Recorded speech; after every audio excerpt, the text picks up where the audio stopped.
You have a goal. You know exactly what needs to happen. You could list the steps right now without even thinking. Step 1, Step 2, Step 3. You've seen it in your head 1,000 times. You've seen yourself opening the laptop, writing the first line, finally getting it moving. Then you sit down, and nothing happens. You open your email, then the news. Then you're just scrolling your phone, not even sure why. An hour passes, then 2. You tell yourself you'll start after lunch. Lunch comes and goes. You tell yourself you'll start tonight when it's quieter. Night comes. And you lie down again with that same familiar feeling. You knew what to do. You wanted to do it, and you didn't do it again. This isn't the first day like this. It isn't the 10th. It might be the 100th. And somewhere inside, you're starting to worry this is just how it's always going to be. It's not that you don't know what you want. It's not that you lack ability. Something deeper is happening. Somewhere you can't even see it. And until you understand what that is, you're going to keep living the same day on repeat. Let's be honest about this. You're not someone with no discipline at all. You can spend hours going deep on a topic that interests you. You can plan someone else's project down to the last detail. You notice when something's wrong and know exactly how to fix it, as long as it belongs to someone else. But when it comes to your own goal, something breaks. It's like there's an invisible wall. You walk up to it every day, feel the resistance, and turn around. Not because the wall is real, because your brain has convinced you it's dangerous on the other side. So you start inventing reasons. Not today because you're tired. Not today because you're not in the mood. Not today because there's something else to handle first. Each reason sounds reasonable in the moment. But stack them up over a month, over a year, and they all add up to the same conclusion. You are postponing your own life. And the hardest part is watching other people move. Not because they're smarter, not because they have more time, but because somehow they sit down and do it while you're still explaining to yourself why today isn't the right day. Here's what you need to hear. What's happening to you isn't laziness. Laziness is the absence of wanting anything. You clearly want this. You want it a lot. The problem isn't desire. The problem is that your brain isn't protecting your dream. It's protecting your familiar identity. Your brain isn't wired to make you happy. It's wired to keep you predictable to yourself. If for years you've been someone who thinks about the goal but doesn't act, that's exactly the image your brain will defend. Not because it's good for you, because it's familiar, and familiar reads as safe. When you try to change, to start, to follow through, to become someone different, your brain reacts as if you were facing real danger. It triggers anxiety. It offers you a distraction. It does everything it can to pull you back to where you've already been, because that's where it knows how to keep you protected. That's why willpower alone doesn't solve this. You're not fighting laziness. You're fighting a system that evolved to keep you where it's safe, not where you actually want to be. People usually think of a comfort zone as a couch, a phone, a familiar routine. But your real comfort zone is the version of yourself you've grown used to. It's not about comfort. It's about recognizability. If you've spent years being someone who could but didn't, your brain has built an entire system of expectations around that. It knows exactly how you react to difficulty. It knows the exact moment you'll quit. It knows which excuse will work best. That system runs fast, automatic, effortless, which is exactly why it's so hard to break. When you try to become someone who follows through, you're not just changing a habit. You're dismantling a recognizable version of yourself. And even if you don't like that version, even if it makes you unhappy, your brain will still pull you back toward it. Because a familiar kind of unhappiness scares it less than an unfamiliar kind of success. That's why deciding to start Monday is never enough on its own. You're not just changing a to-do list. You're changing who you believe you are. And that's a much deeper kind of work. Now let's be fully honest. Underneath all of this is a fear people rarely say out loud. It isn't fear of failure in the usual sense. It's fear of finding out the truth about yourself. As long as you never really try, you get to believe you could achieve anything if you wanted to. That belief is comfortable. It protects your self-image.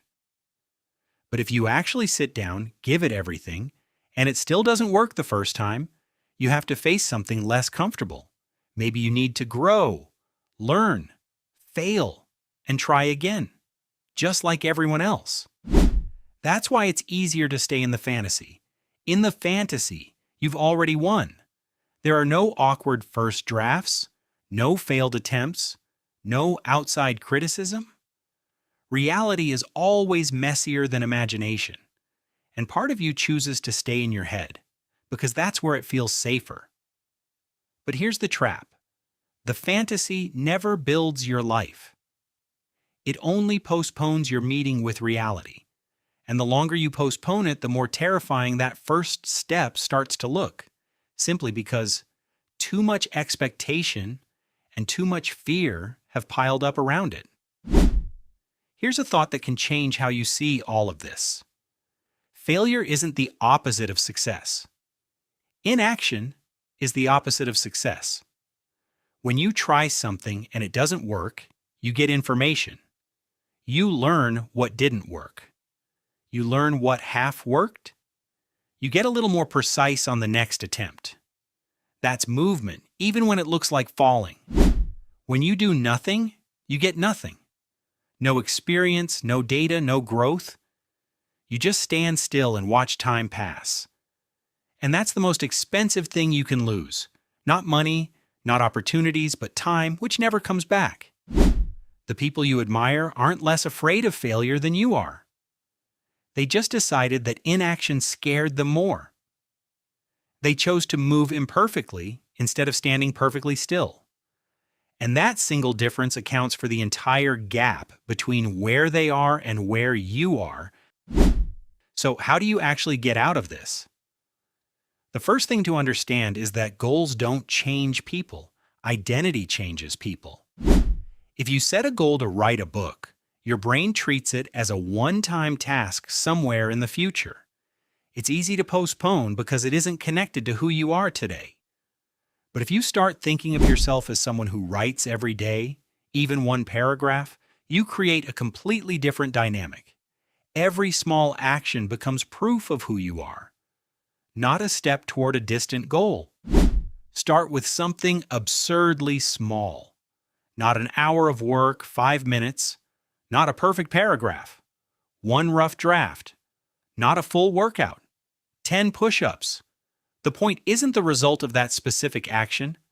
The point is that you're proving something to yourself. I'm someone who does what I say. Every time you complete that small action, you cast a vote for a new version of yourself. One vote doesn't decide anything. But 100 votes in a row literally rewrites what you believe about who you are. The second thing to understand is that your environment controls you more than you think. If your phone is next to you, you'll pick it up. If your workspace is cluttered, your attention will scatter.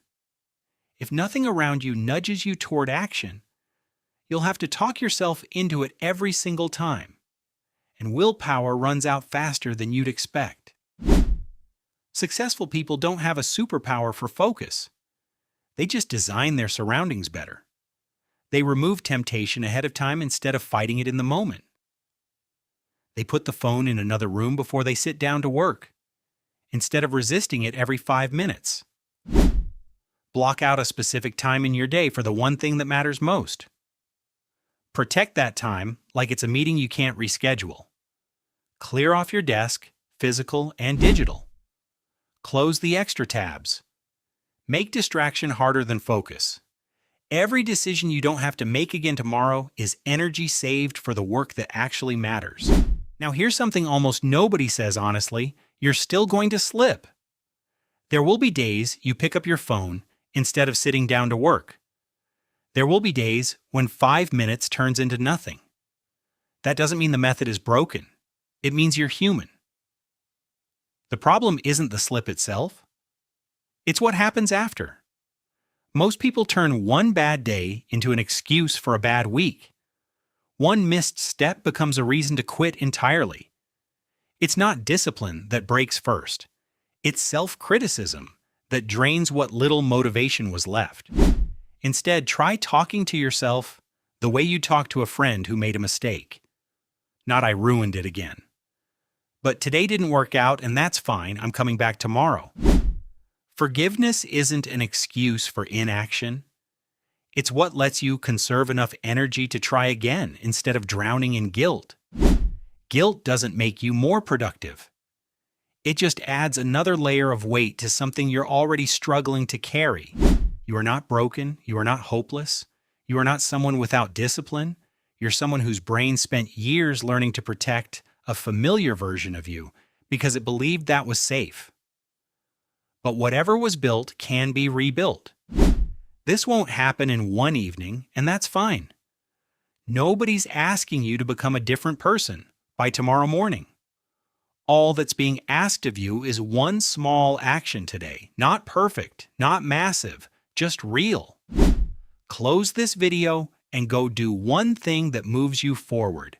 5 minutes, one paragraph, one phone call. It doesn't matter how small it is.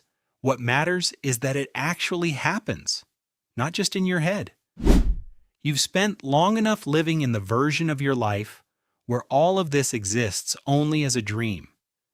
It's time to start turning it into something real, not someday, not when you feel ready, but through small, honest steps, one after another, starting right now.